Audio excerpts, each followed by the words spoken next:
Okay, good afternoon. ഈ video നമ്മൾ കാണുന്നത് മെഷ് കറണ്ട് അനാലിസിസ് തന്നെയാണ്. ബട്ട് ഡിപ്പെൻഡൻസ് സോഴ്സ് ഇവിടെ ഉണ്ട്. സോ ഡിപ്പെൻഡൻസ് സോഴ്സ് വെച്ചിട്ടുള്ള പ്രോബ്ലമാണ് ഇപ്പോൾ ചെയ്യാൻ ഉദ്ദേശിക്കുന്നത്. ഇത് സെവൻത്ത് പ്രോബ്ലമാണ്. സെവൻത്ത് പ്രോബ്ലം നോക്കിയോ, അസൈൻമെൻറ്റിൽ രണ്ട് മെഷ് ഉണ്ട്. അപ്പോൾ ഒരു ഡിപ്പെൻഡൻസ് സോഴ്സ് ഉണ്ട്, അതൊരു വോൾട്ടേജ് സോഴ്സ് ആണ്. അപ്പോൾ അതിൻ്റെ വാല്യൂ എന്ന് പറയുന്നത് 3 × Ix ആണ്. കറണ്ട് കൺട്രോൾഡ് വോൾട്ടേജ് സോഴ്സ് ആണ് ഈ സോഴ്സ് ആയിട്ട്. അപ്പോൾ ഇതെങ്ങനെയാണ്, നമുക്ക് രണ്ട് മെഷ് ആയതുകൊണ്ട് രണ്ട് കറണ്ട് നമ്മൾ വരച്ചു, I1 I2 പറഞ്ഞു. So ആദ്യത്തെ മെഷിൻ്റെ ഇക്വേഷൻ എഴുതാം. 3 = 3 × I1 + 3 × I1 - I2. അതാണ് ഇവിടെ എഴുതിയിരിക്കുന്നത്. അതേമാതിരി ഇവിടുത്തെ ഇക്വേഷൻ എഴുതി കഴിഞ്ഞാൽ ഇവിടെ നിന്ന് തുടങ്ങാം.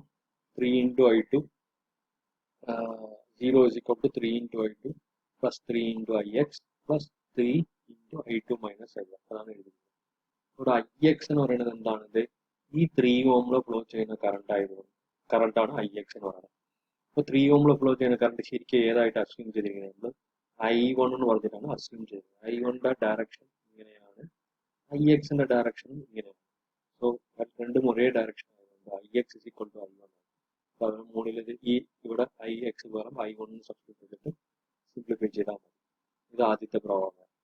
എട്ടാമത്തെ പ്രോബ്ലം എന്ന് പറയുന്നത് എന്താണ്? ഇങ്ങനെ രണ്ട് മെഷാണുള്ളത്. ഇവിടെ വന്നിട്ട് എന്താണ്, same as that current source ഉണ്ട്, എക്സ്ട്രാ ആയിട്ട് ഇവിടെ ഒരു വോൾട്ടേജ് സോഴ്സ് ഉണ്ട്, അത്രേ ഉള്ളൂ. ബാക്കിയെല്ലാം ഏകദേശം ഇതേമാതിരിയാണ്. ബട്ട് ഇവിടെ വന്നിട്ട് എന്താണ്, I1 എന്ന് പറഞ്ഞ കറണ്ട് ഇങ്ങോട്ട് ഫ്ലോ ചെയ്യുന്നതായിട്ട് നമ്മൾ കാണിച്ചിരിക്കുന്നത്.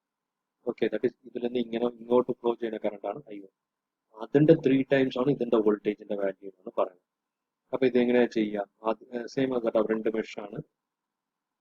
ഇത് I1 എടുക്കാം, ഇത് I2 എടുക്കാം. 4 = 3 × I1 + 6 × I1 - I2 + 3 എന്ന് പറഞ്ഞ് എഴുതാം. അതേമാതിരി ഈ മെഷിന്റെ ഇക്വേഷൻ എഴുതാം. 0 = 4 × I2 + 3 × I1. ഓക്കെ, നേരെ ഒരു വോൾട്ടേജ് സോഴ്സ് ആണ്. വോൾട്ടേജ് സോഴ്സിന്റെ വാല്യൂ എന്താ? 3 × I1. നേരിട്ട് അതിന്റെ വാല്യൂ എഴുതാം. 3 × I1 -3 നേരെ പോയി മുട്ടുന്നത് -3ലാണ്, +6 × I2 എന്ന് പറഞ്ഞ് എഴുതാം. I2 - I1. ഓക്കെ, സോ ഇത് ഒരു വോൾട്ടേജ് സോഴ്സ് ആണല്ലോ. അതേമാതിരി ഇതും ഒരു വോൾട്ടേജ് സോഴ്സ്. ഈ വോൾട്ടേജ് സോഴ്സ് നമ്മൾ എങ്ങനെ എഴുതും? അപ്പോൾ നേരെ മുട്ടുന്നത് പ്ലസ്സിലാണോ മൈനസിലാണോ അതനുസരിച്ചാണല്ലോ നമ്മൾ എഴുതുന്നത്. ഇവിടെ എഴുതുമ്പോൾ ഈ രണ്ടത്തെയും ചേർത്ത് എഴുതണം. 3 × I1 എന്ന് പറഞ്ഞ് എഴുതാം. അതാണ് ഇവിടെ എഴുതിയിരിക്കുന്നത്. I1 എന്ന് പറഞ്ഞു കഴിഞ്ഞാൽ എന്താണ് ഇവിടെ കണ്ടുപിടിക്കുന്നത്? I1 എന്ന് പറയുന്നത് ജസ്റ്റ് I2 ഫ്ലോ ചെയ്തതിന്റെ ആപ്പോസിറ്റ് ഫ്ലോ ചെയ്യുന്നതായതുകൊണ്ട് I1 = -I2 എന്ന് പറഞ്ഞ് സബ്സ്റ്റിറ്റ്യൂട്ട് ചെയ്ത് കഴിഞ്ഞാൽ ഈ രണ്ട് ഇക്വേഷൻ എളുപ്പമായിട്ട് സോൾവ് ചെയ്യാം. സോ അടുത്ത പ്രോബ്ലം എന്ന് പറയുന്നത് ഇതാണ്. ഓക്കെ, അടുത്ത പ്രോബ്ലം ഇതാണ്. സോ ഈ പ്രോബ്ലത്തിൽ എന്താണ്? സെയിം മെത്തേഡ് നേരത്തെ ചെയ്ത മാതിരി തന്നെയാണ്. ഇവിടെ 3 × V1 ആണ് പറഞ്ഞിരിക്കുന്നത്. കറണ്ട് അല്ല, ഇത് വോൾട്ടേജ് ആണ്. സോ അപ്പോൾ വോൾട്ടേജ് എന്ന് പറയുന്നത് എന്താണ്? ഇവിടുത്തെ 3 ഓമിന്റെ അക്രോസ് ആയിട്ടുള്ള വോൾട്ടേജിന്റെ 3 ടൈംസ് ആണ് ഇതിന്റെ വോൾട്ടേജ്. അപ്പോൾ നമ്മൾ ഈക്വേഷൻ എഴുതുമ്പോൾ എന്താണ്? 4 = 3 × I1 + 6 × I1 - I2 + 3. അത് സാധാരണ എഴുതാം. ഇവിടെ എഴുതിയിട്ടുണ്ട് +3 എന്ന് പറഞ്ഞ് നമ്മൾ എഴുതിയിട്ടുണ്ട്. ഇതാണ് ഫസ്റ്റ് ഇക്വേഷൻ. സെക്കൻഡ് ഇക്വേഷൻ എന്ന് പറയുന്നത് എന്താണ്? 4 I2 + 3 V1 -3 + 6 × I2 - I1 = 0 എന്ന് പറഞ്ഞ് എഴുതിയിട്ടുണ്ട്. അത് സെക്കൻഡ് ഇക്വേഷൻ. സോ ഈ സെക്കൻഡ് ഇക്വേഷനിലെ V1 എന്ന് പറയുന്നത് ഒരു അൺനെസസറി ടേം ആണ്, അത് കറണ്ട് ആവണം. സോ V1 എന്ന് പറഞ്ഞു കഴിഞ്ഞാൽ എന്താണ്? വോൾട്ടേജ് ആണ്. So voltage across this resistance ആണ്. സോ V = I × R നമുക്ക് അറിയാം. ഇവിടുത്തെ കറണ്ട് ഏതാണ്? I1 ആണ്. I1 × 3 ആണ് നമുക്കിവിടെ V1 ആയിട്ട് നമുക്ക് മനസ്സിലാക്കാൻ പറ്റുന്നത്. സോ അതപ്പോൾ ഇവിടെ പോയി സബ്സ്റ്റിറ്റ്യൂട്ട് ചെയ്ത് കഴിഞ്ഞാൽ 3 × I1 3 9 I1 എന്ന് പറഞ്ഞു വരും. ഈ രണ്ട് ഇക്വേഷൻ സോൾവ് ചെയ്താൽ നമുക്ക് I1 ഉം I2 ഉം കിട്ടും. ഇത് അടുത്ത ഇക്വേഷൻ ആണ്, അടുത്ത പ്രോബ്ലമാണ്. ഈ പ്രോബ്ലം എടുത്തു കഴിഞ്ഞാൽ ഈ പ്രോബ്ലത്തിനകത്ത് ലൈൻ വന്നോട്ടെ. ഈ പ്രോബ്ലത്തിനകത്ത് 3 മെഷാണുള്ളത്. ഇതൊരു മെഷ്, ഇതൊരു മെഷ്, ഇതൊരു മെഷാണ്. അപ്പൊ മെഷിന്റെ ഇക്വേഷൻ എഴുതുമ്പോൾ ഇത് 4 വോൾട്ട് ആണ്. സോ ആദ്യത്തെ മെഷിന്റെ ഇക്വേഷൻ എഴുതാം. 4 = 4 × I1 - I3 + 3 × I1 - I2. ഇതാണ് ആദ്യത്തെ മെഷിന്റെ ഇക്വേഷൻ.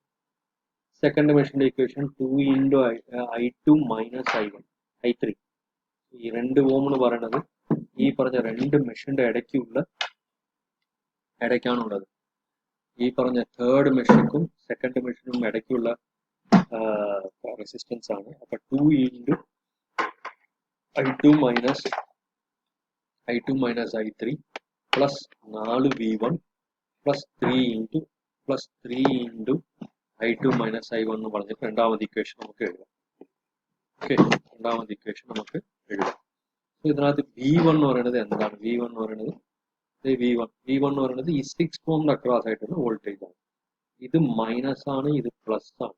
v എന്ന് പറഞ്ഞാൽ i ഇൻറ്റു ആർ നമുക്ക് ഫോർമുല ആയിരിക്കും. i ഇവിടെ എന്ത് കറണ്ട് ആണ് ഫ്ലോ ചെയ്യുന്നത്? i3 ആണ് ഇങ്ങനെ ഫ്ലോ ചെയ്യുന്നത്. ഈ രീതിയിലാണ് ക്ലോക്ക് വൈസ് ആയിട്ടാണ് ഇങ്ങനെ ഫ്ലോ ചെയ്തുകൊണ്ടിരിക്കുന്നത്. ഇവിടെ ഫ്ലോ ചെയ്യുന്ന സ്ഥലം എപ്പോഴും പ്ലസ് ആയിരിക്കും, ബട്ട് ഇവിടെ മൈനസ് ആണ് കാണിച്ചിരിക്കുന്നത്. സോ അപ്പൊ മൈനസ് എന്ന് പറഞ്ഞാൽ മൈനസ് ഇവിടെ എഴുതാം, മൈനസ് i3 ഇൻറ്റു 6 എന്ന് പറഞ്ഞ് എഴുതാം. അപ്പൊ i3 എന്ന് പറയുന്നത് റിവേഴ്സ് ആയിട്ടുണ്ട് ഇവിടെ. ഓക്കെ, ശരിക്കും ഇങ്ങോട്ടാണ് ഫ്ലോ ചെയ്തുകൊണ്ടിരിക്കുന്നത്, ബട്ട് ഇവിടെ മൈനസ് ഇട്ട സ്ഥിതിക്ക് ഇവിടെ നമ്മൾ മൈനസ് i3 എന്ന് പറഞ്ഞ് എഴുതും, മൈനസ് i3 ഇൻറ്റു 6. അതപ്പോൾ ഇവിടെ സബ്സ്റ്റിറ്റ്യൂട്ട് ചെയ്യാം സെക്കൻഡ് ഇക്വേഷൻ. തേർഡ് ഇക്വേഷൻ എന്ന് പറയുന്നത് എന്താണ്? ഈ മെഷീന്റെ equation 6 into i3 plus 2 into i2 minus that is i3 minus i2 plus 4 into i3 minus i1 is equal to 0 എന്ന് പറഞ്ഞ് നമുക്ക് തേർഡ് ഇക്വേഷൻ എഴുതാം കേട്ടോ. hope you can understand this. So അടുത്ത പ്രോബ്ലത്തിൽ പോവാം. അടുത്ത പ്രോബ്ലം എന്ന് പറയുന്നത് that is 11th പ്രോബ്ലം ആണ്. 11th പ്രോബ്ലത്തിനകത്ത് ഇവിടെ ഒരു കറണ്ട് സോഴ്സ് ആണുള്ളത്. അപ്പൊ 2 into ix ആണ് അതിന്റെ വാല്യൂ. ഈ ix എന്ന് ഉദ്ദേശിക്കുന്നത് എന്താണ്? ഈ 4 ഓമിലെ ഫ്ലോ ചെയ്യുന്ന കറണ്ടാണ്. 4 ഓമിലെ ഫ്ലോ ചെയ്യുന്ന കറണ്ട് i1 ആണെന്നുള്ള കാര്യം നമുക്ക് മനസ്സിലാവട്ടെ. ഓക്കെ, ഈ മെഷീനിൽ ഫ്ലോ ചെയ്യുന്ന കറണ്ട് i1 ആണ്. അപ്പൊ ix എന്ന് പറയുന്നത് i1 ആണ്, ഒരു സംശയമില്ല. റൈറ്റ്? അപ്പൊ നമുക്ക് ഒരു കറണ്ട് സോഴ്സ് ഒരു മെഷീന്റെ ബൗണ്ടറിയിൽ ഉണ്ടെങ്കിൽ ആ മെഷീനിൽ ഫ്ലോ ചെയ്യുന്ന കറണ്ട് i2 നമ്മൾ അസ്യൂം ചെയ്തിട്ടുണ്ടെങ്കിൽ i2 തന്നെയാണ് 2 into ix എന്ന് പറയുന്നത്. അപ്പൊ 2 into ix എന്ന് പറയുമ്പോൾ ix is nothing but i1 ഇപ്പൊ കുറച്ച് മുമ്പ് പറഞ്ഞായിരുന്നു. അപ്പൊ 2 into i1 എന്ന് പറഞ്ഞിട്ട് ഒരു ഇക്വേഷൻ നമുക്ക് എളുപ്പമായിട്ട് എഴുതാം. പിന്നെ ഫസ്റ്റ് മെഷീന്റെ ഇക്വേഷൻ ആണ് 4 is equal to 4 into i1 plus 2 into i1 minus i2. That's it. Okay, പിന്നെ വന്നിട്ട് ഇത് ലാസ്റ്റ് പ്രോബ്ലം ആണ്. ഈ ലാസ്റ്റ് പ്രോബ്ലത്തിനകത്ത് നമ്മൾ ശ്രദ്ധിക്കുന്നത് നോക്കി കഴിഞ്ഞാൽ ഇവിടെ കറണ്ട് സോഴ്സ് ഉണ്ടാവുന്ന മാതിരി ഇപ്പുറത്തെ കറണ്ട് സോഴ്സ് ഉണ്ട്. അത്ര ഫസ്റ്റ് മെഷീനിലെ കറണ്ട് സോഴ്സ്. അപ്പൊ ഏത് മെഷീനിന്റെ ബൗണ്ടറിയിലാണോ കറണ്ട് സോഴ്സ് ഉള്ളത് ആ മെഷീനിൽ ഫ്ലോ ചെയ്യുന്ന കറണ്ട് അസ്യൂം ചെയ്തിരിക്കുന്ന കറണ്ട് i1 ആണ് നമ്മൾ എടുത്തിട്ടുണ്ട് ഇവിടെ. അപ്പൊ ആ i1 തന്നെയാണ് ഈ പറഞ്ഞ current. i1 is equal to i1 എന്ന് പറയുന്നത് ഇങ്ങനെയാണല്ലോ ഫ്ലോ ചെയ്യുന്നത് അല്ലേ? ഇവണും ഇങ്ങനെ കയറിയാണ് പോകുന്നത്, ഇവണും ഇങ്ങോട്ടാണ് പോകുന്നത് കേട്ടാ. സോ ഇവണും ഇങ്ങോട്ടാണ് മുകളിലോട്ടാണ് പോകുന്നത്. സോ അപ്പൊ i1 is equal to 2 into v1 എന്ന് പറഞ്ഞ് എഴുതാം കേട്ടാ. അപ്പൊ 2 into v1 എന്ന് പറഞ്ഞു കഴിഞ്ഞാൽ voltage across this 3 ohm resistance ആണ്. നോക്കി കഴിഞ്ഞാൽ നമുക്ക് മനസ്സിലാക്കാൻ പറ്റും ഇവിടെയാണ് കറണ്ട് ഇങ്ങനെ ഫ്ലോ ചെയ്യുന്നത് കേട്ടാ. സോ ഇപ്പൊ ഈ i2 ഇങ്ങനെ ഫ്ലോ ചെയ്യുന്ന സ്ഥലം എപ്പോഴും റെസിസ്റ്റൻസിനകത്ത് കയറി പോകണ്ടെങ്കിൽ അത് പ്ലസ് ആയിരിക്കും. സോ അപ്പൊ ഇത് പ്ലസ് ആണ്. സോ അപ്പൊ നമ്മൾ എന്താ എഴുതുന്നത്? നമ്മൾ പ്ലസ് 3 into i2 എന്ന് പറഞ്ഞ് എഴുതാം. ബിക്കോസ് വോൾട്ടേജ് എന്ന് പറയുന്നത് എന്താണ്? കറണ്ട് ഇൻറ്റു റെസിസ്റ്റൻസ് ആണ് കേട്ടാ. കറണ്ട് എന്താണ്? i2 എന്ന് പറയുന്നതാണ് കറണ്ട് കേട്ടാ. സോ അപ്പൊ അത് i2 എന്നാണ് എഴുതി. പിന്നെ 3 എന്ന് പറയുന്നത് റെസിസ്റ്റൻസ് ആണ് എഴുതി കേട്ടാ. ബട്ട് ഇതിനകത്ത് വന്നിട്ട് സൈനിന്റെ പ്രോബ്ലം ഉണ്ടാവില്ല, കാരണം ഈ കറണ്ട് ഇങ്ങനെയാണ് ഫ്ലോ ചെയ്ത് ഇവിടെ പോയി ഇവിടെയാണ് പ്ലസ് ആവുന്നത് കേട്ടോ. പ്ലസ്സിൽ പോയാണ് മുട്ടുന്നത്. അപ്പൊ പ്ലസ് 3 into i2 എന്ന് പറഞ്ഞ് എഴുതാം കേട്ടോ. അടുത്ത ഈ മെഷീന്റെ ഇക്വേഷൻ പറഞ്ഞത് വലിയ ബുദ്ധിമുട്ടൊന്നുമില്ല. 0 is equal to 3 into i2 plus 3 minus 5 plus 2 into i2 minus i is equal to 0 എന്ന് പറഞ്ഞ് രണ്ടാമത്തെ ഇക്വേഷൻ. അങ്ങനെയാണ് ഡിപെൻഡന്റ് സോഴ്സിന്റെ പ്രോബ്ലംസ്.